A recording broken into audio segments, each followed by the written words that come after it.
sempre qualcosa di insolito.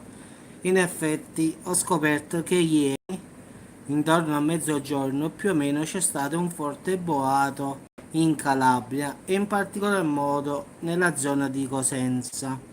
Il rumore ha allarmato un sacco di persone, migliaia di persone, diciamo, della provincia di Cosenza, ma anche, diciamo, da altri paesi, quindi molti hanno testimoniato, diciamo, questa cosa che si è sentita molto forte sui social. Quindi, diciamo, inizialmente avevano pensato a un terremoto, però dalle rivelazioni geofisiche non risultava nulla, quindi non è emessa nessuna scossa, diciamo, in quella fascia oraria.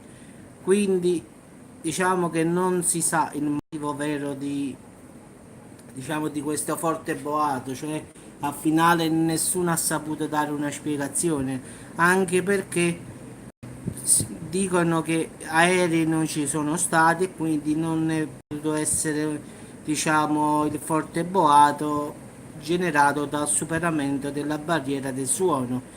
Quindi anche, diciamo, la parte militare dice che ieri non ci stavano questi aerei che possano transitare su quel perimetro e, diciamo, rompere la barriera del suono. Quindi questo forte boato non si sa da dove viene, si sentiva dal cielo, questo è poco ma sicuro, però nessuno sa ancora dire da che cosa, diciamo, è scaturito. Quindi ripetiamo ragazzi, un fortissimo boato è stato avvertito in Calabria ieri intorno a mezzogiorno. Non si sa giustamente la provenienza, cosa ha creato questo forte rumore, questo boato. Quindi perciò molti hanno pensato al suono dell'Apocalisse, quindi un suono apocalittico hanno detto. Quindi tante persone sui social hanno incominciato a scrivere che sta succedendo, però hanno chiamato i vigili del fuoco per avere informazioni, però nessuna informazione purtroppo per dare una spiegazione su ciò che è successo è stata data. Il terremoto non c'è stato.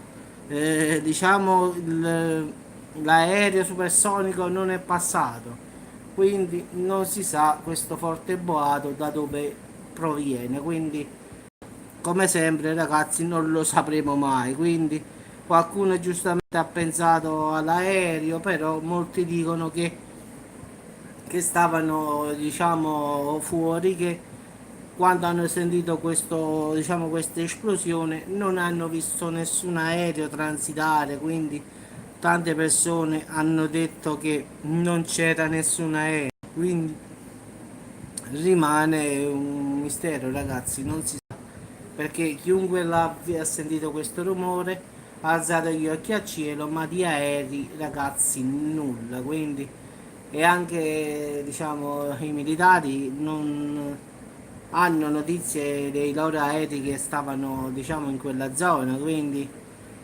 non si sa ragazzi, rimane un mistero. Quindi come sempre mistero nel mistero, cosa che secondo me non sapremo mai perché, che cosa. Ciao Andrei, certo, sì, sì. E comunque è stato un forte boato, pensa che migliaia di persone hanno scritto su Facebook, su Twitter per informarsi che cosa era un terremoto, un aereo, però purtroppo nessuno di tutto ciò non si ha una spiegazione ragazzi, e questo è il fatto. Quindi come sempre chiudiamo il video dicendo che è una cosa che non sapremo mai come sempre, perché non credo che daranno una spiegazione come sempre. Quindi un mistero nel mistero ragazzi, vi auguro una buona serata e come sempre se ci sarà, ma non credo le vibrazioni della terra, perché comunque è stato un forte boato che veniva dal cielo, capisci Andrei? Quindi non è la terra, perché se era la terra tremava da sotto, questo invece proveniva dal cielo, questo forte boato. Quindi non credo, comunque ci sono tante possibilità. Vabbè ragazzi, vi auguro una buona serata, se saprò qualcosa su questo fatto insolito o se daranno conferma di qualche cosa, farò un aggiornamento. Quindi ragazzi vi saluto e ci sentiamo più tardi.